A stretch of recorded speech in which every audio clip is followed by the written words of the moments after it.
नमस्कार साथियों।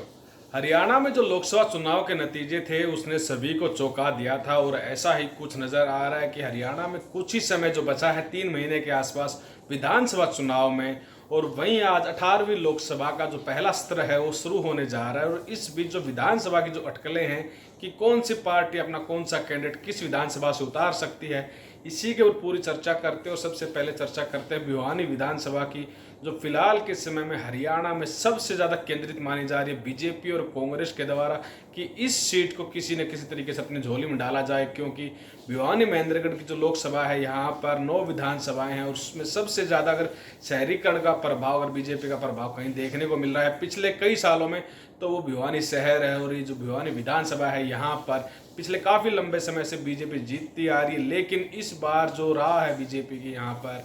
वो कहीं न कहीं खटाई में जा सकती है। ऐसा इसलिए क्योंकि इस बार जो लोकसभा चुनाव हुए थे वहाँ पर जो राजपूत बहुल इलाका भिवानी विधानसभा पड़ता है, यहाँ पर 31 वार्ड हैं जिनमें राजपूतों की अच्छी खासी जनसंख्या है। और वो कहीं न कहीं अपने दम पर किसी भी पार्टी को जिताने और हराने का यहाँ पर एक तरह से जो विश्वास रखते हैं, एक तरह से जो ताकत रखते हैं वो उनमें है। और अब की बार यहाँ पर जो लोकसभा चुनाव हुए थे वहाँ पर जो राजपूतों का जो वोट था वो यहाँ की 3 कांग्रेस के बड़े नेताओं की वजह से, एक तरह से कह सकते हैं हम यहाँ के युवा चेहरे हैं, उसमें धीरज सिंह हैं, उसमें अभिजीत लाल सिंह हैं और उसके साथ साथ यहाँ पर संदीप तंवर भी सबसे बड़े चेहरे हैं यहाँ पर कांग्रेस के, जिनकी वजह से कांग्रेस को यहाँ पर अब की बार राजपूतों के गढ़ में अच्छा खासा वोट मिला है। जिसके कारण चौधरी धर्मवीर जी जो बीजेपी के सांसद है वर्तमान में, वो लोकसभा चुनाव में वहां से ज़्यादा बड़ी लीड नहीं ले पाए पिछले चुनाव के मुकाबले। और इसी के आधार पर इस बार जो चुनाव होने जा रहे हैं यहाँ पर कांग्रेस कहीं न कहीं विधानसभा सीट जो भिवानी की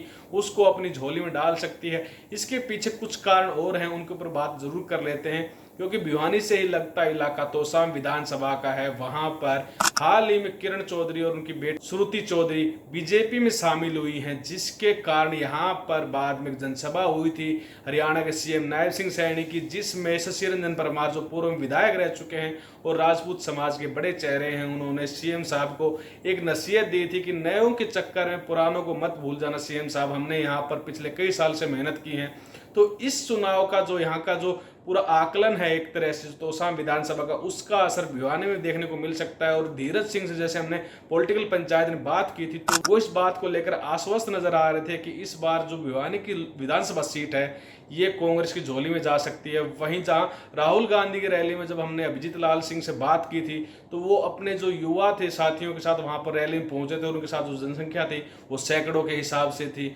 और इसी का एक कारण यहाँ पर ये भी नजर आ रहा है कि पिछले जो यहाँ पर भिवानी में चेयरमैन के चुनाव हुए थे वहां पर बीजेपी की तरफ से हर्षवर्धन जो है उनकी पत्नी को टिकट दिया गया था, जिसके बाद यहाँ पर राजपूत समाज लामबंद हुआ था और वहां पर निर्दलीय उठे भवानी सिंह की पत्नी को राजपूतों ने अपने वोट के दम पर एक अच्छी खासी लीड दिलवाकर वहां से विजय जो घोष था वो किया था। यही कुछ आधार है यहाँ पर। अब की बार बीजेपी के जो यहाँ पर वोटर माने जाते हैं राजपूत, वो कहीं ना कहीं पार्टी से छिटकते नजर आ रहे हैं। और इसका सबसे बड़ा कारण है कि यहाँ के जो युवा नेता हैं, यहाँ के खास करके जो धीरज सिंह हैं, अभिजीत लाल सिंह हैं और संदीप तंवर हैं, ये दीपेंद्र सिंह हुड्डा के बहुत क्लोज और बहुत निजी माने जाते हैं। और अब की बार कहीं ना कहीं कांग्रेस इनके ऊपर दाव खेल सकती है। हालांकि इससे पहले 2 बार किरण चौधरी के एक तरह से पक्ष के कारण यहाँ पर 2 बार टिकट दी गई है, यहाँ पर एक बार राजपूत को एक बार ब्राह्मण को। लेकिन भिवानी विधानसभा पर एक अन्य कारण भी यहाँ पर इन तीनों युवाओं का एक सबसे बड़ा माना जा रहा है, वो ये है कि ये तीनों यहाँ पर सर्व समाज के साथ सर्वसहमति के साथ यहाँ पर उठते बैठते नजर आते हैं और 24/7 वो लोगों के लिए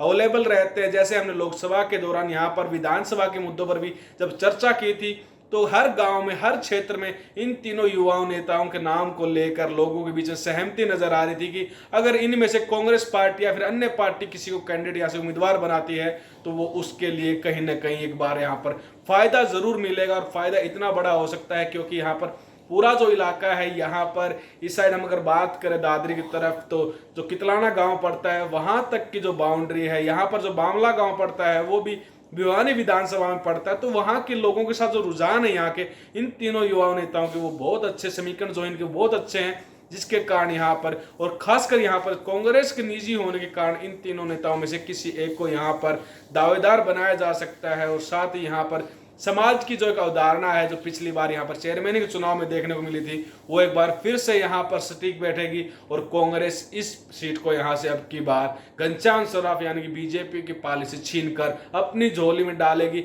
और इसी विधानसभा चुनाव के जो नतीजे होंगे वैसा ही कुछ देखने को मिल सकता है तोशाम विधानसभा पर, क्योंकि वहां पर शशि रंजन परमार एक फिर से मजबूत दावेदारी पेश करते नजर आएंगे। अगर बीजेपी ने वहां से अगर श्रुति चौधरी या किरण चौधरी को टिकट नहीं दिया तो, और अगर उनका टिकट वहां से कटता है तो उसका सीधा सीधा असर भिवानी विधानसभा पर भी देखने को मिलेगा। लेकिन आप कमेंट सेक्शन में जरूर बताइएगा कि आपको भिवानी विधानसभा से अब की बार कांग्रेस का क्या लग रहा है कि किस उम्मीदवार को यहां से टिकट दे सकते हैं और आप किसको वोट डालने जा रहे हैं। धन्यवाद।